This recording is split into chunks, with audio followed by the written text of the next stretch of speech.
नमस्कार दोस्तों, आज मैं आपको सुनाऊंगा माँ के चरण। सुबह के समय 23 से 28 साल का लड़का शहर से अपने गांव जाने के लिए निकलता है। अपने गांव की बस पकड़ने से पहले वो एक चप्पल की दुकान पर जाता है। दुकानदार अपनी दुकान खोल ही रहा होता है। वो लड़के को थोड़ी देर बैठने को कहता है। लड़का के अंदर की एक कुर्सी पर बैठ जाता है। दुकानदार उसके पैरों की ओर देखता है। लड़के ने लेदर के काले जूते पहने हुए थे। जूते नए ही थे और चकाचक पॉलिश किए हुए थे। थोड़ी देर बाद दुकानदार, बोलो बेटा क्या दिखाऊं, जूता या चप्पल? लड़का बोला, एक जोड़ी चप्पल चाहिए, लेकिन मजबूत और टिकाऊ होनी चाहिए। दुकानदार, कितने नंबर का चप्पल तुम्हारे पैरों में आता है? लड़का बोला, चप्पल मेरी माँ के लिए चाहिए। माता जी आई हैं क्या? लड़का, नहीं, माँ गाँव है। दुकानदार, फिर उनके पैरों का नाप लगेगा, तुम्हें पता है नाप? लड़के ने अपने पर्स से एक 4 घड़ी किया हुआ एक कागज निकालकर दुकानदार को दिखाते हुए बोला, ये मेरे माँ के पैरों का नाप है। दुकानदार थोड़ा चकित हुआ। उस कागज पर दोनों पाँव की पेन से बाहर लाइन बनाई थी। दुकानदार ने लड़के के चेहरे की ओर देखा तो लड़के ने अपना सर नीचे कर दिया और भरे गले से दुकानदार से बोला, आपको क्या नाप बताऊं जी?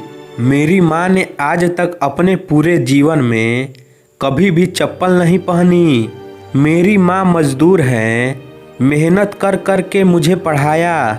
अब मुझे पढ़ने के इस शहर में नौकरी लगी है। मुझे पहला पगार मिला है और मैं दिवाली को अपने गांव जा रहा हूँ। सोच रहा था माँ के लिए शहर से क्या ले जाऊं, तो मन में आया कि अपनी पहली पगार से माँ के लिए एक जोड़ी चप्पल खरीद लूं। दुकानदार ने अच्छी मजबूत चप्पल दिखाई जिसकी कीमत 800 रुपये थी। चलेगी क्या? उत्साहित लड़का उस कीमत के लिए तैयार था। दुकानदार ने सहज ही पूछ लिया, कितना पगार मिलता है तुझे? अभी तो 12,000 मिले हैं।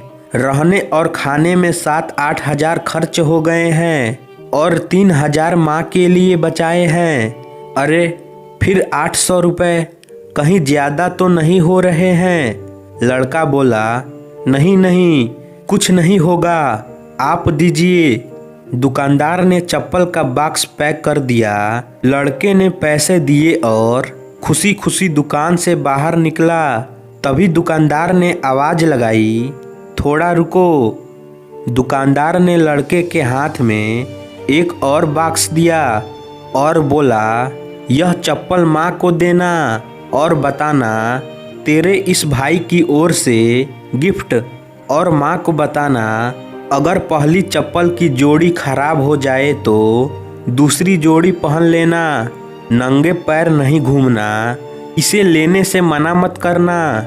साथ ही दुकानदार ने दूसरी मांग करते हुए कहा, मेरा उन्हें प्रणाम कहना और क्या मुझे एक चीज़ दोगे? लड़का बोला, बोलिए जी। वह कागज़ जिस पर तुमने पैरों की लाइन बनाई थी, वही कागज़ मुझे चाहिए। वह कागज़ दुकानदार के हाथ में देकर लड़का खुशी खुशी चला गया।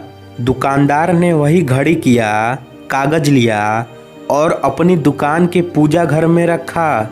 दुकान के पूजा घर में उस कागज़ को रखते हुए दुकानदार के बेटे ने देख लिया था और बेटे ने ही पूछ लिया कि ये क्या है पिताजी?